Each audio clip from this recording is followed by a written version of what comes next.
ചീമാസ് കിച്ചൻ്റെ മറ്റൊരു എപ്പിസോഡിലേക്ക് നിങ്ങൾക്ക് എല്ലാവർക്കും സ്വാഗതം. അപ്പം നമ്മൾ ഇന്ന് ഉണ്ടാക്കാൻ പോകുന്നത് ഒരടയാണ്, ഇലയടയാണ്. എല്ലാവർക്കും ഇഷ്ടമുള്ള ഒരു സ്വീറ്റ് റെസിപ്പിയാണ് ഇലയട എന്ന് പറയുന്നത്. ഇപ്പോൾ ഒരുപാട് ആൾക്കാരോട് ചോദിച്ചിട്ടുണ്ടായിരുന്നു ഇതിൻ്റെ റെസിപ്പി. അപ്പോൾ ഞാൻ എങ്ങനെയാണ് ഉണ്ടാക്കുന്നുള്ളത് ഇന്ന് കാണിച്ചു തരാം. അട ഉണ്ടാക്കുന്നതിനായിട്ട് ഞാനിവിടെ 300 ഗ്രാം അരിപ്പൊടി എടുത്തിട്ടുണ്ട്. വളരെ നേരിയതായി പൊടിച്ചിട്ടുള്ള പത്തിരിപ്പൊടിയാണ് ഞാൻ ഇതിനായിട്ട് എടുത്തിട്ടുള്ളത്. ഇനി നമുക്ക് ഈ അരിപ്പൊടിയിലേക്ക് 1/2 ടീസ്പൂൺ ഉപ്പ് ചേർത്ത് കൊടുക്കാം. ഉപ്പ് ജസ്റ്റ് ചേർത്തതിന് ശേഷം ഞാൻ ഇതിലൊന്ന് മിക്സ് ചെയ്ത് കൊടുക്കുന്നുണ്ട്. ഇങ്ങനെ ഒന്ന് മിക്സ് ചെയ്തതിന് ശേഷം നമുക്കിതിലേക്ക് ചൂടുള്ള വെള്ളം ഒഴിച്ചു കൊടുക്കണം. അപ്പം നമ്മൾ പത്തിരി ഉണ്ടാക്കുന്ന സമയത്ത് എപ്പോഴും ചൂടുള്ള വെള്ളം ഒഴിച്ചു കൊടുക്കാൻ വേണ്ടിയിട്ട് ശ്രദ്ധിക്കണം. ചൂടുള്ള വെള്ളം ഒഴിച്ചതിന് ശേഷം ജസ്റ്റ് ഇങ്ങനെയൊന്ന് മിക്സ് ചെയ്ത് കൊടുക്കാം. ഇങ്ങനെ മിക്സ് ചെയ്തതിന് ശേഷം ജസ്റ്റ് ഒന്ന് ചൂട് കുറച്ചൊന്ന് കുറഞ്ഞ സമയത്ത് നമുക്കിതിനെ കൈകൊണ്ട് ആ ഒരു ചൂട് നിൽക്കെ തന്നെ കൈകൊണ്ട് നമുക്കിതിനെ കുഴച്ചെടുക്കണം. അപ്പോൾ നമുക്ക് കൈ കൊണ്ടൊന്നിരുന്ന് ജസ്റ്റ് ഒന്ന് കുഴച്ചെടുക്കാം, നല്ലോണം കുഴച്ചെടുക്കണം. അതുപോലെ തന്നെ ഈ മാവ് കുഴയ്ക്കുന്ന സമയത്ത് വെള്ളം കൂടുതലായിട്ട് മാവ് ലൂസാവാനൊന്നും പാടില്ല. അതിനനുസരിച്ചിട്ട് നമുക്ക് പരത്താൻ പറ്റിയ പാകത്തിൽ നന്നായിട്ട് ലൂസാവാനൊന്നും പാടില്ലാണ്ട് നല്ല രീതിയിൽ നിന്ന് കുഴച്ചെടുക്കണം.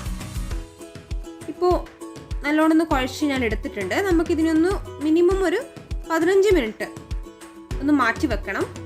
അപ്പം ഈ ഒരു സമയം കൊണ്ട് നമുക്ക് ഇതിലേക്ക് അടയിലേക്ക് നിറയ്ക്കാനുള്ള ശർക്കരയും തേങ്ങയും ഒന്ന് പാകപ്പെടുത്തിയെടുക്കാം. ഇതിനായിട്ട് ഞാനിവിടെ 2 കപ്പ് തേങ്ങ എടുത്തിട്ടുണ്ട്. 2 കപ്പ് തേങ്ങ എന്ന് പറയുന്നത് ഒരു വലിയ തേങ്ങ ചിരകിയതാണ്. അത്യാവശ്യം വലിയ ഒരു സൈസിലുള്ള തേങ്ങയാണ് ഞാൻ ചിരകി എടുത്തിട്ടുള്ളത്. അപ്പോൾ ഇതിലേക്ക് നമുക്ക് ശർക്കര ചേർത്ത് കൊടുക്കണം. അപ്പോൾ ഇതിൽ ഞാനിപ്പം ശർക്കര വേവിക്കുന്നൊന്നുമില്ല, അതായത് ശർക്കര പാവായിട്ട് ആക്കുന്നില്ല. കാരണം എൻ്റെ അടുത്ത് കിട്ടിയ ശർക്കര എന്ന് പറയുന്നത് പൊടിച്ച ശർക്കരയാണ്. അപ്പോൾ ഞാൻ ഇതിലേക്ക് 1.5 കപ്പ് ശർക്കര ചേർത്ത് കൊടുക്കുന്നുണ്ട്. ജാഗരി നമുക്ക് പൊടിഞ്ഞ രീതിയിലാണ് കിട്ടിയിട്ടുള്ളത്. നമുക്കിതിനൊന്ന് മിക്സ് ചെയ്ത് കൊടുക്കാം. നല്ലോണം ഒന്ന് മിക്സ് ചെയ്തെടുക്കുന്നുണ്ട്. ഈ മിക്സ് ചെയ്യുന്നത് ജസ്റ്റ് ഒന്ന് മിക്സ് ചെയ്യുന്ന സമയത്ത് കൈകൊണ്ട് നല്ലോണം തിരുമ്മി മിക്സ് ചെയ്യുക. അപ്പോൾ അതുപോലെ തന്നെ ഞാൻ 1.5 കപ്പ് നേരത്തെ എടുത്ത ജാഗരിയിൽ കുറച്ച് മാറ്റി വെച്ചിട്ടുണ്ടായിരുന്നു. അപ്പം മധുരത്തിനനുസരിച്ചിട്ട് അതും കൂടി ചേർത്ത് കൊടുക്കുന്നുണ്ട്.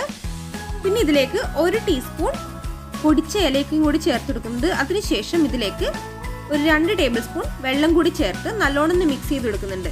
കാരണം സാധാരണ ആകുന്ന സമയത്ത് പാവ് ഉണ്ടാക്കാറാണ് പതിവ്. ഞാൻ പാവൊന്നും ഉണ്ടാക്കുന്നില്ല, കാരണം വളരെ എളുപ്പത്തിൽ ചെയ്യാൻ പറ്റുന്നൊരു കാര്യമാണ്. നിങ്ങൾക്ക് പൊടി ഉണ്ടെങ്കിൽ പാവ് ഉണ്ടാക്കേണ്ട ആവശ്യം വരുന്നില്ല ശരിക്കും പറഞ്ഞിട്ടുണ്ടെങ്കിൽ.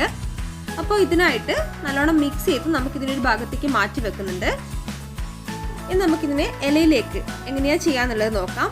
അപ്പോൾ ഇതിനായിട്ട് ഞാൻ വാട്ടിയ ഇല എടുത്തിട്ടുണ്ട്. നമുക്കതിലേക്ക് കുറച്ച് നെയ്യോ വെളിച്ചെണ്ണയോ, ഞാനിവിടെ കയ്യിൽ കുറച്ച് നെയ്യ് ചേർത്ത് ഒന്ന് ജസ്റ്റ് ഒന്ന് അതിലേക്ക് പുരട്ടി കൊടുക്കുന്നുണ്ട്. അതിനുശേഷം നമ്മൾ നേരത്തെ മാറ്റി വെച്ചിട്ടുള്ള നമ്മുടെ മാവ് ഇതിലേക്ക് വളരെ നേർത്ത രീതിയിൽ ഒന്ന് പരത്തി കൊടുക്കണം. ഈ കാണുന്ന പോലെ കൈകൊണ്ട് വളരെ നൈസായിട്ട് വളരെ നേർത്ത രീതിയിൽ ഇതിനൊന്ന് പരത്തിയെടുക്കണം. ഈ കാണുന്നത് പോലെ ചെയ്താൽ മതിയാവും. അപ്പോൾ എത്ര നമ്മൾ നേർത്തതാക്കുന്നോ അത്രയും ആ ഒരു അടയുടെ ടേസ്റ്റ് നന്നായിട്ട് കൂടുക തന്നെ ചെയ്യും. അപ്പോൾ ഇങ്ങനെയൊന്ന് പരത്തിയെടുക്കാം. ഇനി ഇങ്ങനെ പരത്തിയതിന് ശേഷം നമ്മൾ നേരത്തെ നമ്മുടെ ആ ഒരു ശർക്കരയും അതുപോലെ തന്നെ ഏലക്കപ്പൊടിയും തേങ്ങയും കൂടിയുള്ള ആ ഒരു കൂട്ട് നമുക്കിതിലേക്ക് വെച്ചു കൊടുക്കണം. അപ്പോൾ ഇങ്ങനെ അത്യാവശ്യം ഞാൻ അത്ര എടുത്താൽ മതി. അതെടുത്തതിന് ശേഷം ഇതിലേക്ക് വെച്ച് ജസ്റ്റ് ഇതിനൊന്ന് ഫോൾഡ് ചെയ്ത് കൊടുക്കണം, ഒന്ന് മടക്കി കൊടുക്കണം. ഇങ്ങനെ മടക്കി നമുക്കിതിനൊന്ന് ആവിയിൽ വെച്ച് വേവിച്ചെടുക്കണം. ഇപ്പം ഞാൻ എടുത്തിരിക്കുന്ന അരിപ്പൊടി വെച്ചിട്ട് നമുക്ക് ഏകദേശം ഒരു 8 അട വരെ നമുക്ക് ഉണ്ടാക്കാൻ പറ്റും. ആ ഒരു രീതിയിലാണ് ഞാൻ ചെയ്തിട്ടുള്ളത്. അപ്പോൾ നിങ്ങൾ എത്രയാണോ പൊടി എടുക്കുന്നത് ആ ഒരു പൊടിക്കനുസരിച്ചിട്ട് ഇതിലേക്ക് തേങ്ങയും അതുപോലെ തന്നെ ശർക്കരയും ചേർത്ത് കൊടുത്താൽ മതിയാവും. അധികം മധുരം ചേർക്കേണ്ട കാര്യമില്ല. കാരണം എന്ന് വെച്ചിട്ടുണ്ടെങ്കിൽ നേരത്തെ രീതിയിലാവുമ്പോൾ നിങ്ങൾ അധികം മധുരം ചേർത്ത് കഴിഞ്ഞിട്ടുണ്ടെങ്കിൽ ആ ഒരു മൊത്തം അട ഭയങ്കര മധുരമായി പോവും. അപ്പോൾ അത്രയും ചേർക്കേണ്ട ആവശ്യമില്ല. അതുപോലെ തന്നെ ഇത് ഉണ്ടാക്കുന്ന സമയത്ത് ചില ആൾക്കാർ ഇതിൽ ജീരകം ചേർക്കാറുണ്ട്. നിങ്ങൾക്ക് ഇഷ്ടമുണ്ടെങ്കിൽ ചേർക്കാം. ഞാനിത് എന്തായാലും ചേർത്തിട്ടില്ല. എനിക്ക് ഇതിൽ ജീരകം ചേർക്കുന്ന അത്ര ഇഷ്ടമല്ല. അതുപോലെ തന്നെ നിങ്ങൾ ശ്രദ്ധിക്കേണ്ട ഒരു കാര്യം, നമ്മൾ പൊടി എടുക്കുന്ന സമയത്ത് നൈസായിട്ടുള്ള പൊടി എടുത്തത് ചെയ്യാൻ നോക്കണം. അതായത് ഇപ്പോൾ നമുക്ക് കിട്ടുന്ന പത്തിരിപ്പൊടി അതുപോലെ തന്നെ നമുക്ക് നൂൽപുട്ടിൻ്റെ പൊടി, അപ്പോൾ അങ്ങനെ കിട്ടുന്ന പൊടി എടുത്തിട്ട് ചെയ്യുകയാണെങ്കിൽ നല്ല ടേസ്റ്റ് ഉണ്ടാവും. അപ്പോൾ ഞാനിതൊന്ന് വേവിക്കാൻ വേണ്ടിയിട്ട് കുറച്ച് വെള്ളം ചൂടായതിന് ശേഷം ഞാനതിലേക്ക് ഇഡ്ഡലിയുടെ തട്ട് വെച്ച് കൊടുക്കുന്നുണ്ട്. അപ്പോൾ നമുക്കിതിലേക്ക് നമ്മൾ നേരത്തെ മാറ്റി വെച്ചിട്ടുള്ള അട വെച്ചു കൊടുക്കണം. അപ്പം ഞാനിങ്ങനെ ഓരോന്നായിട്ട് അട ഇതിലേക്ക് വെച്ചതിന് ശേഷം ഇതിനൊന്ന് കവർ ചെയ്ത് കൊടുക്കുന്നുണ്ട്. അപ്പം കവർ ചെയ്ത് ഒരു 10 മിനിറ്റിന് ശേഷം നമുക്ക് ഇതിനൊന്ന് വേവിച്ചെടുക്കണം. ഒരു 10 മിനിറ്റിന് ശേഷം ഞാൻ തുറന്നു നോക്കിയിട്ടുണ്ട്. നല്ല ആവിയൊക്കെ വരുന്നുണ്ട്. ആവി പറക്കുന്ന അട റെഡി ആയിട്ടുണ്ട്. അപ്പോൾ ഇതിൻ്റെ വേവും പാകവും ഒക്കെ കറക്റ്റാണ്, നല്ല പാകമായിട്ടുണ്ട്. അപ്പോൾ നിങ്ങൾക്ക് വളരെ എളുപ്പത്തിൽ ഉണ്ടാക്കാൻ പറ്റുന്ന ഒരു കാര്യമാണ് ഈ അട എന്ന് പറയുന്നത്. അപ്പോൾ നമ്മുടെ ആവി പറക്കുന്ന അട ഇവിടെ റെഡി ആയിട്ടുണ്ട്.